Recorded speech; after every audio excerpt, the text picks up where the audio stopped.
Isn't it kind of a coincidence that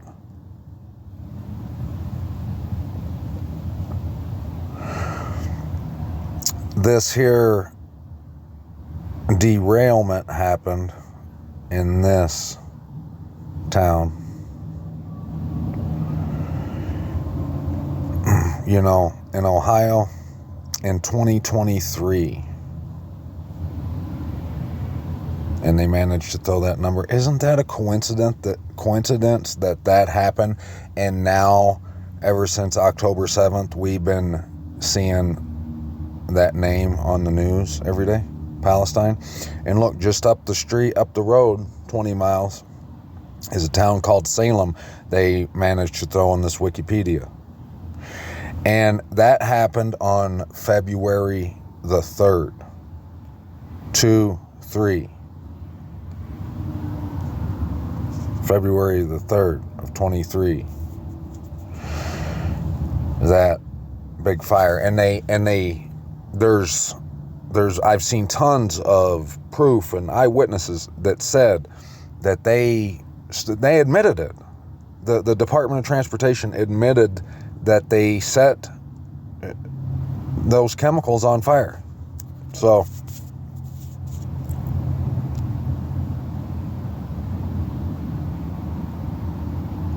don't you think that's a little odd? And that was on February 3rd, so 2-3. And this is why they did it right here. One of the reasons. I mean, they kill lots of birds with multiple stones, but they did it. Where's this? Right here. This middle chapter right here. In October 2023, Norfolk Southern installed a new generation of automated inspection portals on its tracks near East Palestine. The portals can quickly spot safety defects on moving trains by taking pictures of every passing locomotive and rail car, and then analyze them with artificial intelligence. It's always going to be order out of chaos, you know, problem, reaction, solution, or whatever, however they say it. They did the sniffles, and if you remember, I know I remember when that happened, every Walmart I went into, there was electricians and whoever standing on ladders at the doors as you were walking in, and it was all the talk all over the news, facial recognition.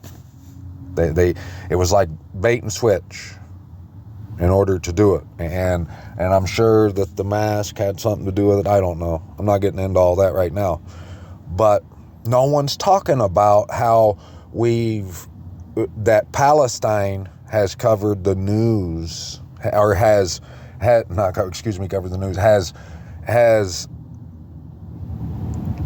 taken over the news, and in two different Palestines at two different times in the year 2023. And you can see down here it says they installed it across a 22 state network in the east by the end of 2024. They plan on it, right? And this just come out 3 hours ago. The Ruskies puts $22,000 bounty on for something, some kind of a robot tank. But this is kind of what I want to talk to you about here.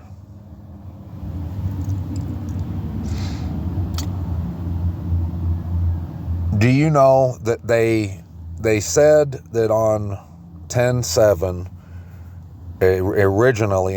initially they said 1,440 people were killed that day by the T people, by the bad guys, right? That the ones they say are the bad guys. And they not too long after that, they corrected their analysis, and they said it was only 1,200 Israeli people, and that 200 of them were T people, were the bad guys. And they said that what the problem was, that those 200 bodies, along with like 200 other of the Israeli citizen bodies, were burned and scorched so bad that they were unrecognizable, and it took them a long time to figure out that they were the T guys, the bad guys. So are you telling me that the T guys scorched 200 of their own men? And if you remember, when I seen those videos, those pictures of all the cars parked on the side of the road, it looked just like Lahaina. It looked just like that Paradise campfire in California. It all matches up, doesn't it? Right. So, and you should know what's going on. I mean, anyone with a half a brain can clearly see what's going on. But did you know that they even buried the cars? They chopped them up and buried them. Look, right here. Oops. Why are those guys shredding and burying cars that were destroyed? They didn't scrap them. They buried them. Approves. Cars of murdered 10/7 victims to approve the burial of cars. They buried the cars. Now, why would they do that? There's only one reason. And it's because you're living in the twilight zone. They've got the whole world flipped upside down, and the people are eating out of the palm of their hands. They're believing every line, pickup line of straight, cheap ass bullshit that comes out of their mouth. The worst, like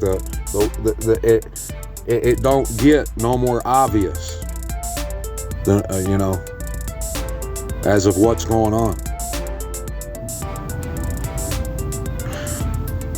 Now let me read the word to you that's going to talk about exactly what's going on, what we're talking about here. And you should have no anyone who's been paying attention, prepare for your mind to be blown yet again. And no one should be surprised by now with all these moves. And and anyone who's been paying attention, you guys should see how this is all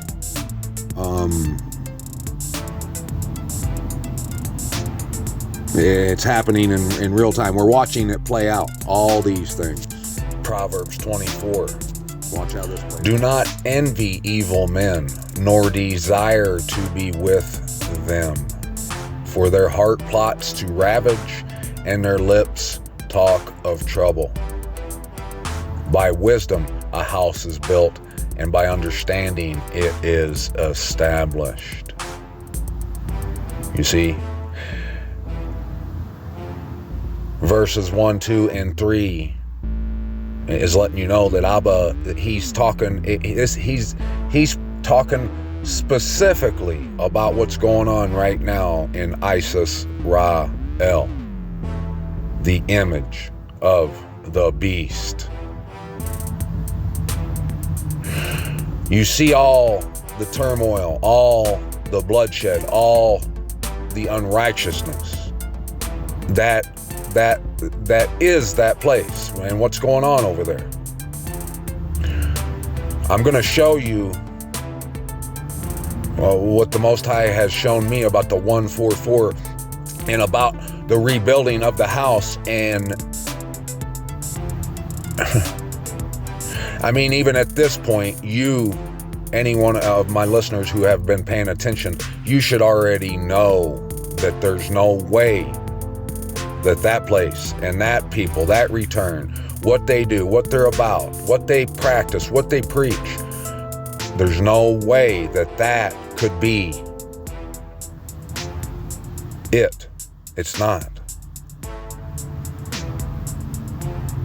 There's only one, and that place over there is the polar opposite from the return and the kingdom, the reign, the chosen, the people, the city, the place, the land.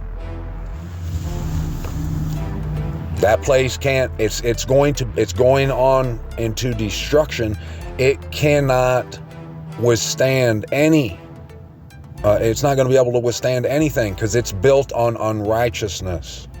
It's not built on wisdom. It's not built on understanding. It's built on a psychotic, psychopathic bloodlust. That's what it's built on. And by knowledge, the rooms are filled with all precious and pleasant riches. Mighty is the wise in strength, and a man of knowledge strengthens power.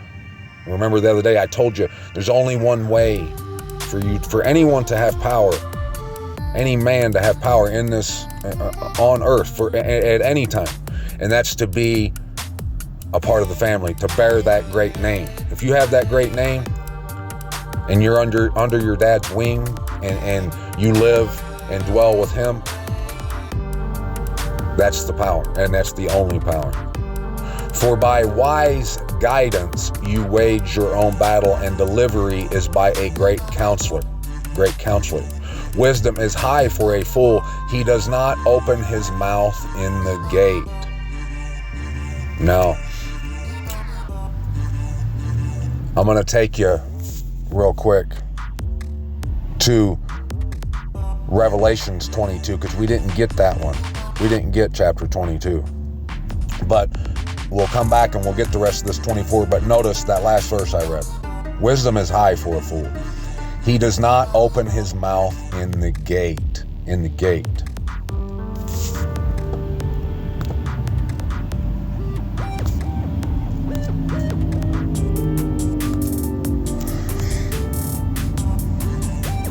Now, before I read this 22, I want you to think about something.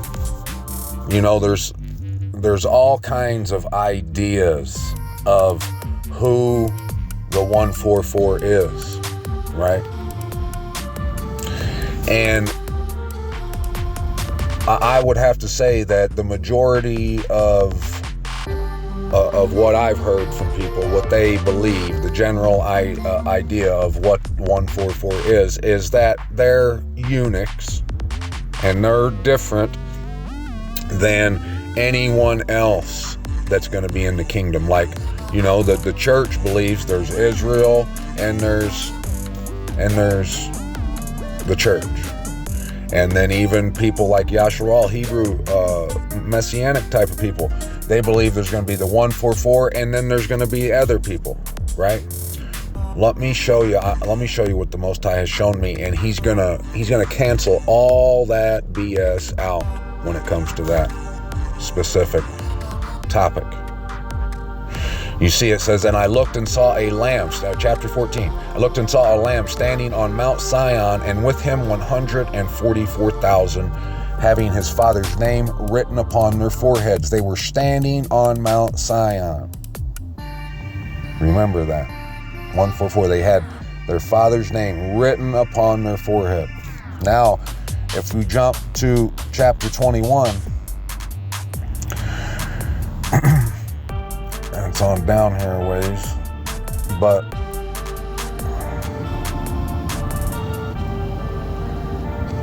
and if you notice, the city, okay, this is the problem.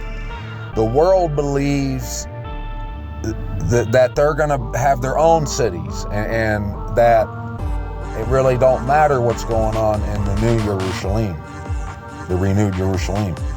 But, and like and a lot of the quote unquote believers believe there's the church and there's Israel, or the church is the new Israel, whatever. There's only one, because look, the gates, the 12 gates, there's 12 gates, okay? They represent the 12 tribes of Yasharal. That should let you know right there, first and foremost, only Yasharal are coming in. But that doesn't mean, I'm not saying that to say that only a specific race of person or looking person, skin color, whatever, is getting in, because that's only them people of Yasharal. No, that's not what I'm saying. I'm saying whoever comes through that gate, that's Yasharal, and that's it. There is no other people. Only lovers of the Most High and Yerushalayim, Yasharal, are going to come through those gates. Outside are the dogs. And it says the wall of the city had 12 foundations. Even more proof that this is all about the 12 tribes. Now, right here in verse 17, he says, and he measured its wall 144 forearms, according to the measure of a man, that is, of a messenger. And the structure of its wall was jasper, the tribe of Benjamin. That represents the tribe of Benjamin. And the city was clean gold, like clear glass, clean gold. This is about refining. This is about our walk. Our faith is about coming to, letting the Most High and us walking, remove all the dross out of us and become gold. That's what that represents. Only this is a map. These are all code words, parables, like I've been telling you. This Revelation's what it's telling you is that only those people who have the name of the Most High on their forehead are going to make it. And they are the tribes of Yasharal, and they will come through those gates, and the gates are single pearls. And we're like messengers. And I'm going to go back to Matthew 22, and this, you're going to see how all the word syncs right up. It's linked, and it all fits, and you have to take it all. You have to do what the Lamb would do, okay? The first Passover in Egypt, when he brought them out, he told them to put the blood on the doorpost. He said, eat all the lamb, and to roast it. And don't waste nothing of the lamb. Eat every bit of it, okay?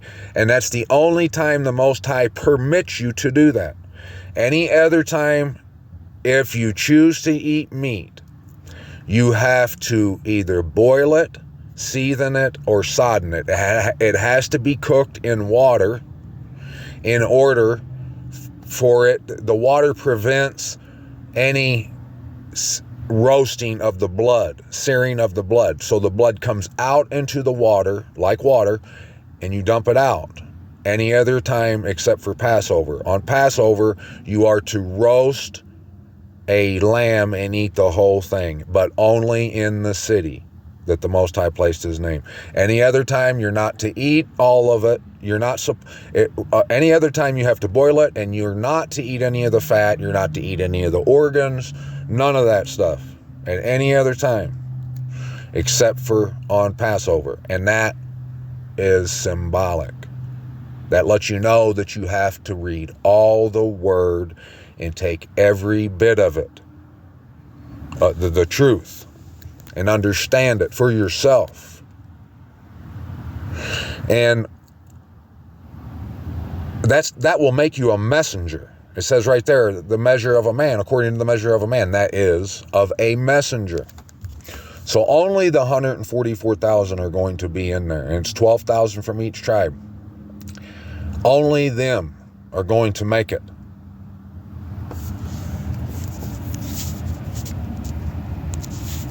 And that last verse we read in Proverbs, It says wisdom is high for a fool, and he doesn't open his mouth in the gate. Right now, those of you who've been paying attention, you see what's going on. You see the connections with all this word and with everything that we see going on. You see that the return is, that's salvation. That's the delivery, the deliverance, the expectancy. It's your duty to be opening your mouth in the gate, my friends. You need to be at the gate and on the wall, on the highest mountain, shouting as loudly as you can, because there's someone out there. If you know this truth, that makes you, that qualifies you to be a field worker. Much has been given to you. It's your job, it's your obligation, it's your duty to go out and pass this message along. Be a messenger. If you truly have the name of the Most High on your forehead, you can't be silent. This isn't I shouldn't have to twist your arm to share this good news of the rain.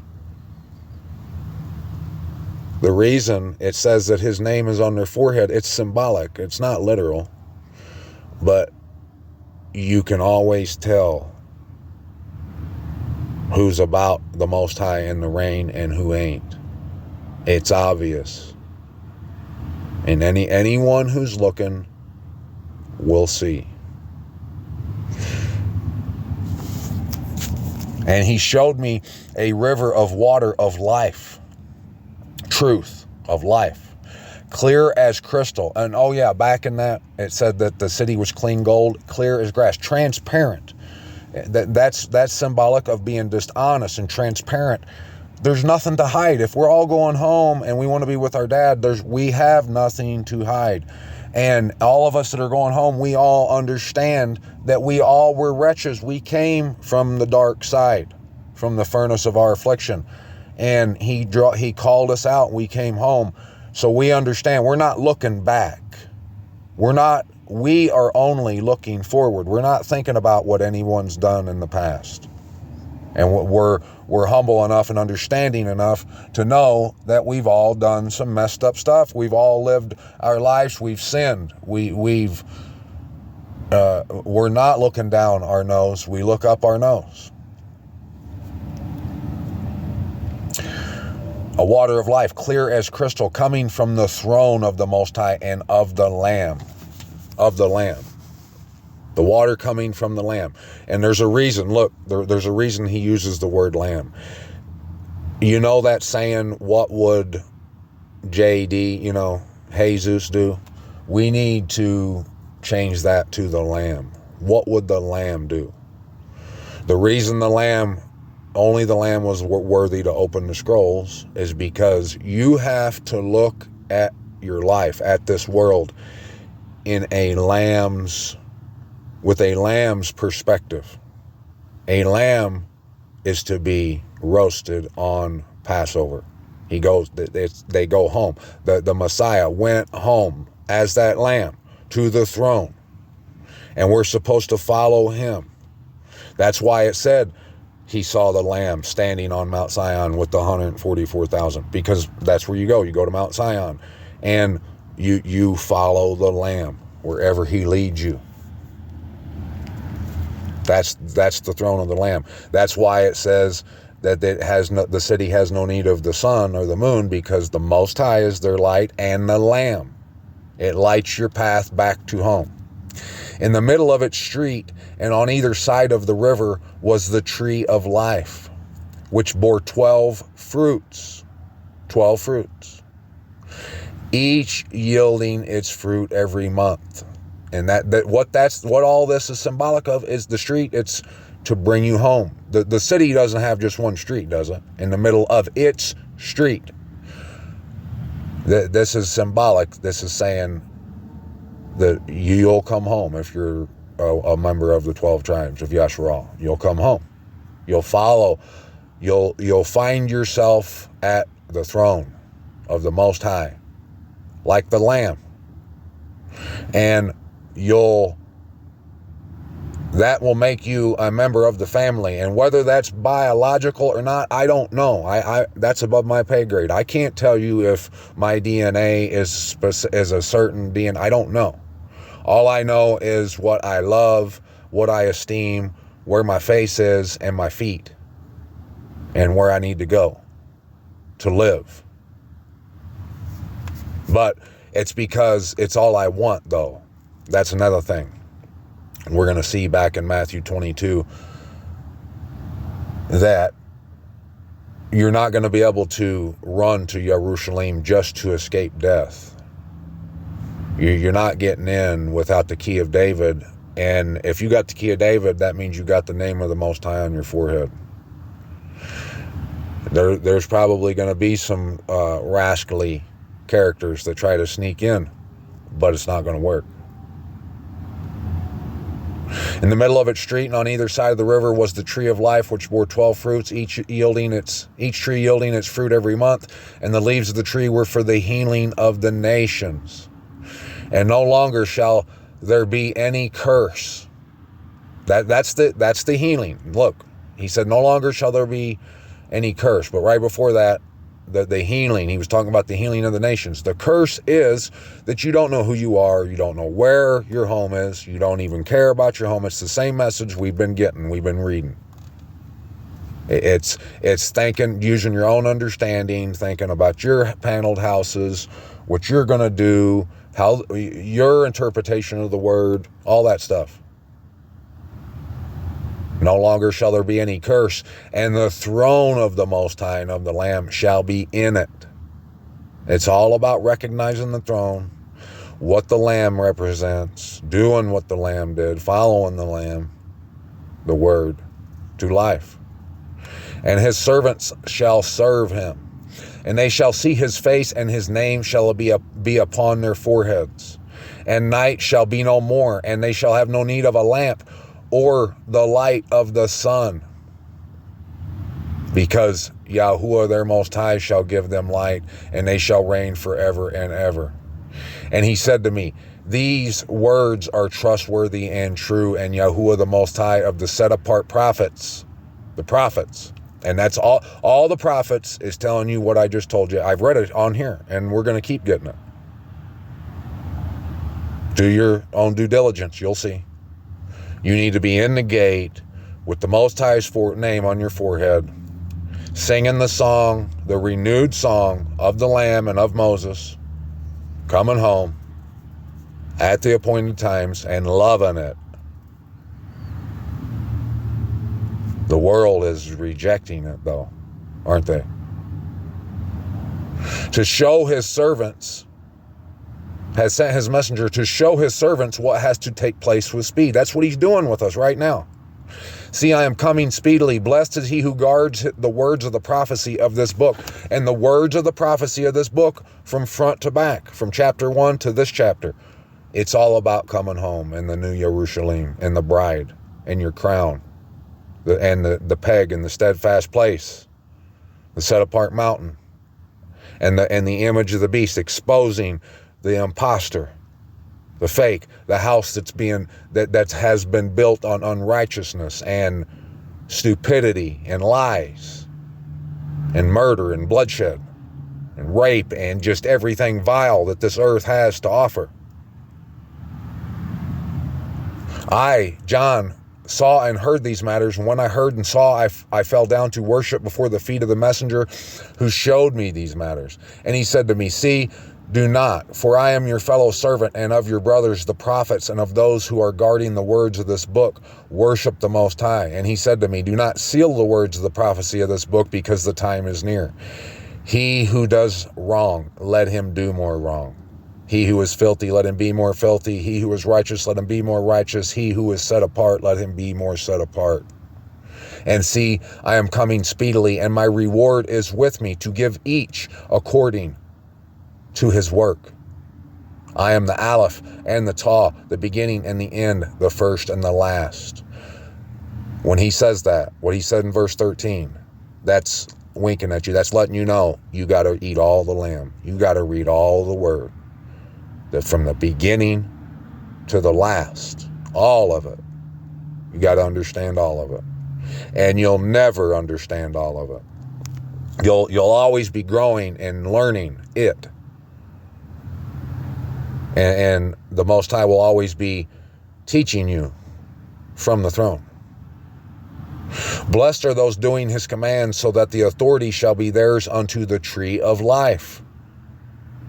The tree of life. To come home. The tree of death, the tree of the knowledge of good and evil, teaches you to do your own, follow your own understanding, your own will, and that you'll be fine. You won't die. Go ahead. You don't even got to look both ways to cross the street. Just run on out there. Stick that fork in the light socket. Yeah, go ahead. Put your hand in the flame. That's what it teaches you. And we can't know what's good and what's evil because we just can't. Our only righteousness is the Most High's righteousness. We follow his instructions. It's I, Captain. Yes, sir. And that's the tree of life. That brings you home down that street to the New Jerusalem. And that's you seeing it come down in the sky out of heaven. It's coming. The truth comes from heaven, and it's coming down. It's landing on your lap, on your thigh. You're seeing it in the Word now. And look, it's all about to enter through the gates into the city. The tree of life will lead you through the gates and into the city. But outside are the dogs and those who enchant with drugs and those who whore and the murderers and the idolaters and all who love and do falsehood. There you go. Anyone who ain't trying to get through those gates and into the city. Anyone who's looking at it like some big fantasy. Anyone who still partakes and rubs elbows with Babylon. Committing adultery, whoring, and idolatry, and which is falsehood, loving it, whatever the case may be, giving it any pass whatsoever, not exposing it, not shouting from the firmament the esteem of the Most High. You're with the dogs outside. I, Yahusha, have sent my messenger to witness to you these matters in the assemblies. I am the root and the offspring of Daoud, the bright and morning star. Remember that song, In the Land of the Morning Star by Scorpion? Yeah. And the Spirit and the bride say, come. And he who hears, let him say, come. He who thirsts, come, and he who desires it, take the water of life without pain. For I witness to everyone hearing the words of the prophecy of this book. If anyone adds to them, the Most High shall add to him the plagues that are written in this book. If anyone takes away from the words of the book of this prophecy, the Most High shall take away his part from the book of life and out of the set-apart city, which are written in this book. It's easy. If you aren't reading it and seeing that it's bringing you back to that set-apart city, and you're adding these fantasies and fairy tales to it, you ain't coming to the city. You're going to be outside with the dogs. He that bears witness of these matters says, yes, I am coming speedily. Yes, sir. Yes, come, Master Yahusha, the favor of our Master Yahusha Messiah be with the set-apart ones. You betcha. All right, back here in Matthew 22, where I stopped off, I read the first 10 verses. He said that the wedding, the kingdom is, he spoke in parables. Let's just get it again. Yahusha responded and spoke to them again by parables and said, the reign of the heavens is like a man, a sovereign who made a wedding feast for his son and sent out his servants to call those who were invited to the wedding feast. If you know the Torah and you are leading a life where, it appears that you fear the Most High, you say you fear the Most High, and it appears that you're trying to do this deal, you're invited. You are. You know, you're trying to find out his real name. You're trying to get away from Babylon, all those things. You're invited. But now, all you got to do is just come. Come. But they would not come. They ain't coming. They laugh about it. They're laughing in the gates. Again, he sent out the other servants, saying, say to those who are invited, see, I have prepared my dinner. My oxen, fat, and cattle are slaughtered, and all is ready. Come to the wedding feast. But they disregarded it, went their own way. This one to his field, that one to his trade. There you go. And that's what's happening right now. You see all this words talking about what's going on right now? That's going on right now. No one wants to come home at the appointed times. Not really. I mean, they would if they had if they could do it on a VR set or something, a headset, and do it in some kind of fantasy land, but not really. And the rest, having seized his servants, insulted and killed them. But when the sovereign heard, he was wroth and sent out his soldiers, destroyed those murderers, and set their city on fire. Their city. That's more proof that he's talking specifically about what's going on with us right now. Their city. Then he said to his servants, the wedding feast indeed is ready, but those who were invited were not worthy. Therefore go into the street corners, and as many as you find, invite to the wedding feast. And those servants went out into the street corners and gathered all whom they found, both wicked and good, and the wedding hall was filled with guests. And when the sovereign came in to view the guests, he saw there a man who had not put on a wedding garment. And he said to him, friend, how did you come in here not having a wedding garment? And he was speechless. Then the sovereign said to the servants, bind him hand and foot, take him away, and throw him out into outer darkness. There shall be weeping and gnashing of teeth. For many are called, but few are chosen.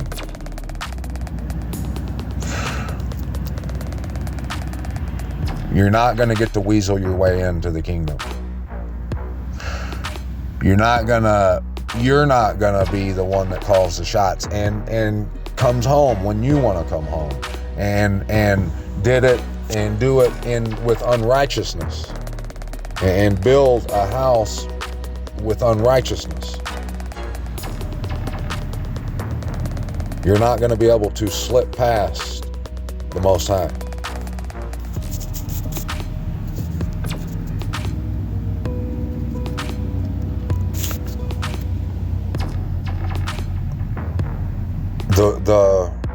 The reason this is called the wedding supper,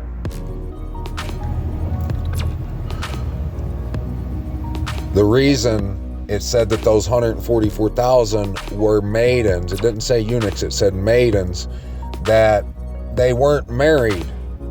They were eligible to get married. The virgins, the 5 wise virgins. The reason it's called the wedding supper is because only those who are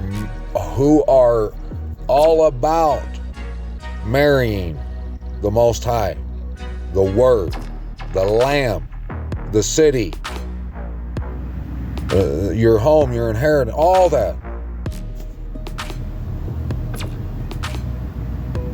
He's going to know if you're there just to better yourself. He's going to know who's been courting him, who's been interested in him, who's been at the gate, on the wall, swinging from the chandeliers. He knows. You can't get around it. You can't.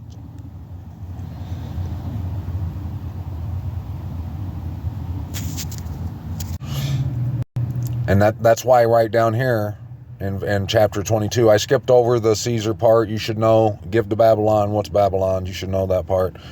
But when these guys, the Sadducees, tried him and was talking about whose wife shall the woman be if the 7 brothers died, and he said, you go astray, not knowing the scriptures.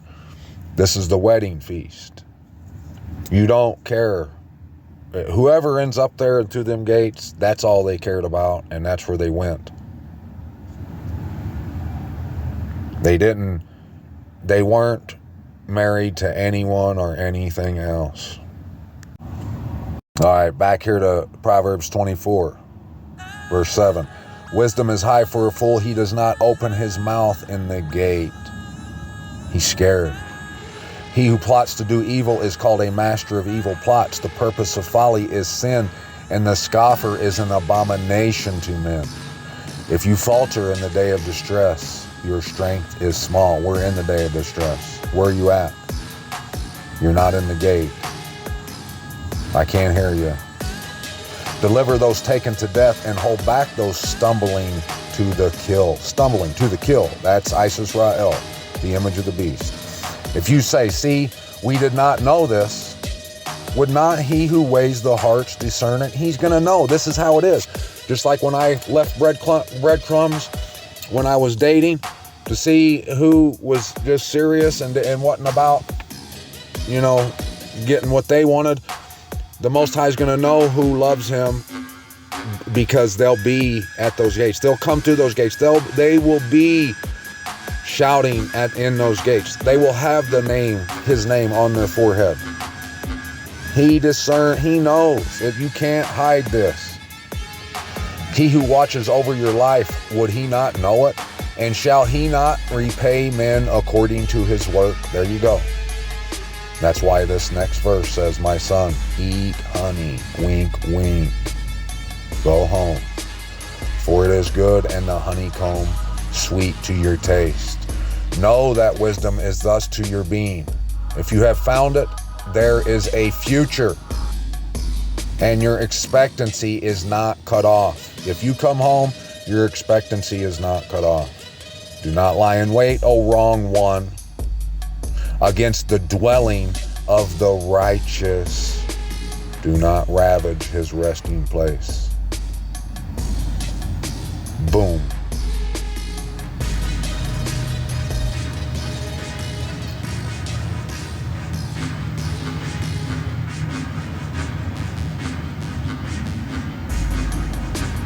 You should know by now what you got to do. Get in the Word, read it. Open your eyes, come home and live.